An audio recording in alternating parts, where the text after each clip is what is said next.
राम कुमार काफी देर से बहू मालती को बार बार कह रहा था कि उसे बड़े जोरों की भूख लगी है। खाली पेट उसकी जान निकली जा रही है। मालती पहले तो कपड़े धोने का बहाना बनाती, फिर पड़ोसन की धन्नो मौसी अपना समय गुजारने के लिए उसके पास आ बैठती। धन्नो मौसी गांव में दाई का काम करती थी। वह औरतों और लड़कियों के संबंधों की पूरी जानकारी रखती थी। इस समय भी धन्नो मौसी किसी औरत के संबंधों की रसीली दास्तान मिर्च मसाला लगाकर मालती को सुना रही थी। मालती भी अपने भूखे ससुर की जरूरत को अंगूठा दिखाते हुए धन्नो मौसी की बेहुदा बातें चटकारे लेकर सुन रही थी। संबंधों की दास्तां सुनकर मालती अपनी भावनाओं को भड़का रही थी। मालती का पति नरपाल सुबह से किसी काम से शहर गया था। उसके पास जो जमीन थी उसे किसी को बटाई पर दे रखा था। फसल तैयार होने पर वह आधी फसल लेता था। मालती की शादी को 5 साल हो चुके थे, पर अभी तक बच्चा नहीं हुआ था। इसके बावजूद नरपाल दिन रात मालती में ही खोया रहता था। मेहनत करके रुपया पैसा कमाना उसकी आदत में नहीं था। बाप की जमीन से जो कमाई होती उसी को खा रहा था। राम कुमार बार बार समझाता था कि खेतों को बटाई पर देने के बजाय खुद मेहनत करे, मगर नरपाल ने बाप की सीख पर ध्यान नहीं दिया। उसे तो हर तरफ मालती की मचलती जवानी नजर आती थी। राम कुमार की उम्र 55 साल की हो चुकी थी। उसकी पत्नी को मरे 10 साल हो चुके थे। पत्नी का अचानक साथ छोड़ जाना, बेटे की लापरवाही व निकम्मेपन ने उसे परेशान कर दिया था। इसी परेशानी तनाव पर घर में आए दिन क्लेश के चलते वह लकवे का शिकार हो गया था। राम कुमार अपने छोटे छोटे कामों के लिए दूसरों का मोहताज हो गया था। नरपाल तो अपने बाप की तरफ जरा भी ध्यान नहीं देता था।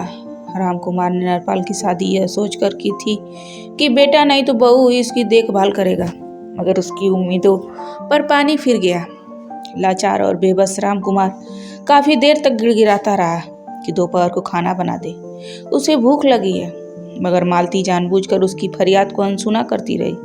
अरे बहू, अगर खाना नहीं बनाती तो 1 गिलास पानी ही दे दे, क्यों मुझे भूख प्यास मारने पर तुली है। राम कुमार की आवाज भर्रा उठी थी। अरे मालती, तुम्हारा ससुर तो तुम्हें 2 घड़ी आराम से बैठने नहीं देगा। बेचारे की प्यास बुझ, मैं चली अपने घर, यहाँ बैठना तो मुश्किल हो रहा है। हाथ नचाते हुए धन्नो मौसी चली गई।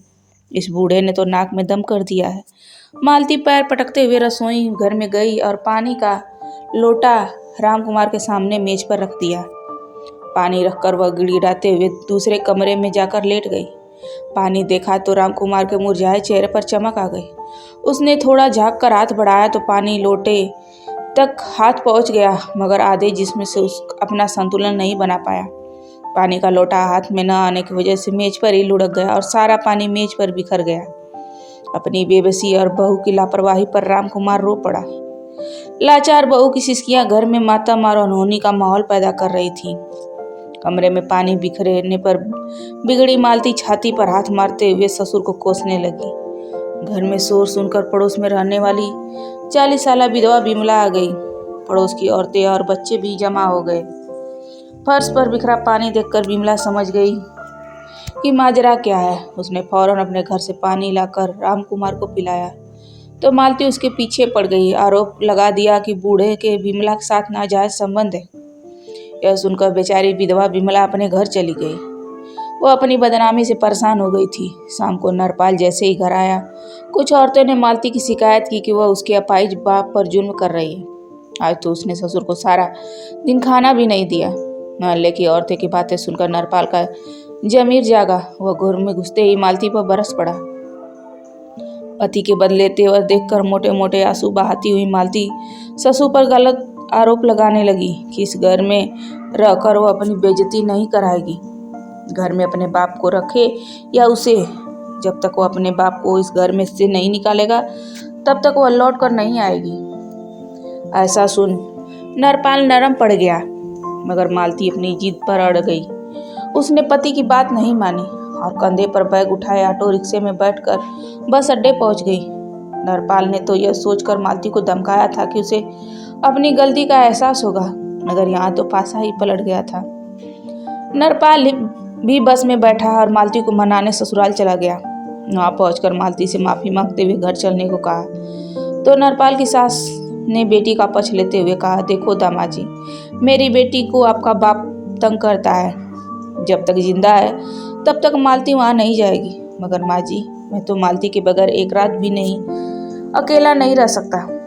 मालती में तो मेरी जान अटकी है। नरपाल ने मालती का हाथ थाम कर अपनी दीवानगी जाहिर की। सास मन ही मन खुश हुई। उसे लगा कि बेटी ने नरपाल को अपने रंग रूप का दीवाना बना रखा है। अब तो बूढ़ा जल्दी ही मरेगा, तब उसकी बेटी अपने घर में मजे से रहेगी। नरपाल ने कहा, अगर ऐसा है तो तुम भी यहाँ रहने आ जाओ, तब तो दोनों की समस्या ही खत्म हो जाएगी।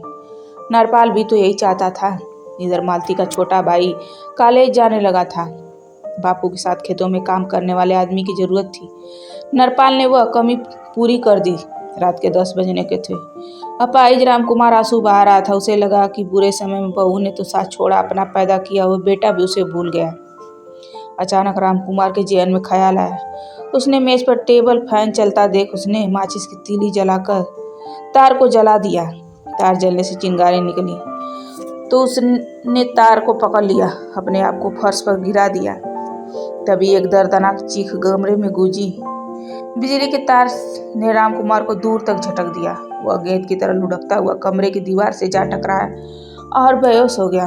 किसी की चीखने की आवाज़ सुनकर पड़ोस में रहने वाली विधवा बिमला भागी आई और रामकुमार को बेहोश देखकर सहम गई।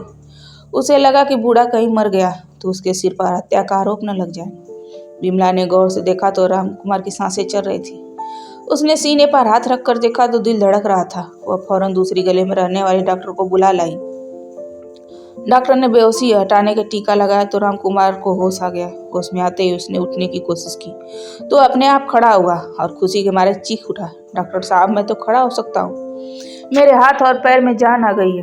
डॉक्टर के पूछने पर रामकुमार ने बिजली की करंट लगने की बात बताई। डॉक्टर ने चेकअप करके बताया, बिजली का करंट लगने से तुम्हारे जिस्म का जो आधा हिस्सा बेकार हो गया था, अब उसमें जान आ गई है। अगर सही समय पर दवा दी जाए तो तुम 5-10 दिनों में ठीक हो सकते हो। यह सुनकर रामकुमार के चेहरे पर खुशी उभर आई। आप दवा दीजिए डॉक्टर साहब, इनके बेटा बहू तो यहाँ पर नहीं है, फिर भी इंसानियत के नाते मैं इनकी देखभाल करूंगी। विमला ने मदद करने का भरोसा दिया। डॉक्टर दवाएं देकर चला गया। विमला ने रामकुमार को हल्का खाना खिला दवा देकर अपने घर चली गई। 4-5 दिन गुजर गए थे। विमला रामकुमार को सुबह शाम दवा देती, खाना बनाकर खिलाती। वह धीरे धीरे अच्छा होने लगा। रामकुमार मन ही मन विमला का एहसानमंद था, मगर गांव के कुछ लोगों ने नीची जाति की विमला के ऊंची जाति के जमींदार के घर रसोई घर में खाना बनाकर खिलाने पर नाराजगी जताई। गांव में पंचायत हुई कि विमला को सजा के रूप में गांव से निकाल दिया जाए। यह खबर रामकुमार को लगी तो उसने फौरन विमला को बुलाकर पूछा, गांव वाले तुझे भलाई करने की सजा देना चाहते हैं, मगर मेरी मजबूरी किसी ने नहीं देखी। क्या तुम गांव छोड़कर चली जाओगी? अगर मेरी मदद करने कोई नहीं आया तो मैं गांव छोड़ दूंगी। विमला ने मायूस होते हुए कहा, ठीक है, तुमने मुझे नई जिंदगी दी है। मेरे बेटा बहू मुझे मरने के लिए छोड़ गए थे। तुम भाग कर कहीं मत जाओ। दुनिया का मुंह बंद करने के लिए मेरे पास एक हथियार है। रामकुमार ने कहा तो विमला ने मायूस चेहरे की उम्मीद की रेखा उभरी। कौन सा रास्ता है आपके सामने जिससे गांव वाले चुप हो जाएंगे? हम अभी चलकर शादी कर लेंगे।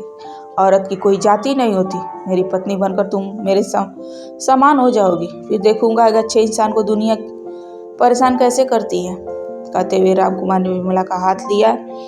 लेकिन बेटा बहू भी तो आपके खिलाफ हो जाएंगे। विमला ने अपना डर जताया। मुझे ऐसा बेटा बहू की परवाह नहीं, रामकुमार ने कहा, और कुछ दिनों बाद शादी करके विमला को बीवी का दर्जा दे दिया। गांव वाले फिर भी नहीं माने। अब तो ये किसी भी हालत में रामकुमार को भी गांव से निकालने पर आपदा हो गए। रामकुमार ने भी गांव छोड़ना ही मुनासिब समझ कर वो अपनी जमीन और घर बार बेचकर रुपया पैसा समेट कर किसी अजनबी शहर में जा बसा, जहाँ कोई उसे नहीं जानता था। नरपाल और मालती को खबर लगी तो वो भागे आए। गांव में सब कुछ लुट चुका था, न जमीन न घर बार। बाप जाते जाते अपने बेटे को भिखारी बना गया।